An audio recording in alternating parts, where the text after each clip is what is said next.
என்ன இது?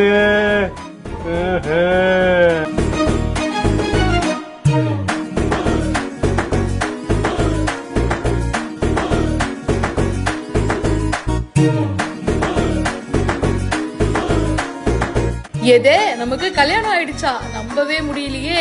இருங்க ஒரு தடவை செக் பண்ணிப்போம். ஆமா, தாலி வேற இருக்கு. அப்போ கல்யாணம் ஆயிடுச்சான்னு இந்த மணப்பெண் பாத்தீங்கன்னா தனக்கு கல்யாணம் ஆனதையே நம்பல. ஏன்னா கல்யாணம் பண்ற அந்த ப்ராசஸ் இருக்கு பாருங்க, அதுவே ஒரு மாதிரி பரபரப்பா இருக்கும். அடுத்து என்ன நடக்க போகுது அப்படின்னு சொல்லிட்டு நமக்கே தெரியாது. ஏன்னா ஒவ்வொரு சொந்தங்கள் ஒவ்வொரு விஷயம் சொல்லுவாங்க. அந்த கேப்ல மாப்பிள்ள தாலி கட்டுறதையே ரியலைஸே பண்ணிருக்க மாட்டாங்க. அதுக்கப்புறமா தான் அந்த ரியலைசேஷன் பாயிண்டே ஹிட் ஆகும்.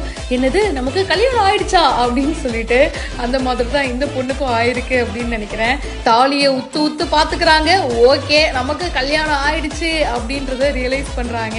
இந்த வீடியோ இப்போ நிறைய பேருக்கு ரொம்ப பிடிச்சிருக்கு.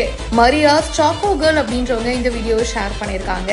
அதே மாதிரி மாப்பிள்ளையும் கொஞ்சம் கன்ஃபியூஷன்ல தான் இருக்காரு. ஓகே, கல்யாணம் ஆயிடுச்சு அப்படின்ற ஒரு பரபரப்புல தான் இருக்காரு.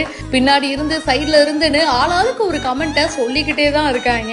என்னதான் நமக்கு கல்யாணம் ஆயிடுச்சு அப்படின்னு சொல்லி ஒரு பரபரப்பு இருந்தாலும் அப்பாடா கல்யாணம் பண்ணிட்டோம் அப்படின்னு சொல்லி அந்த சந்தோஷமும் இருக்கதான் செய்யும்.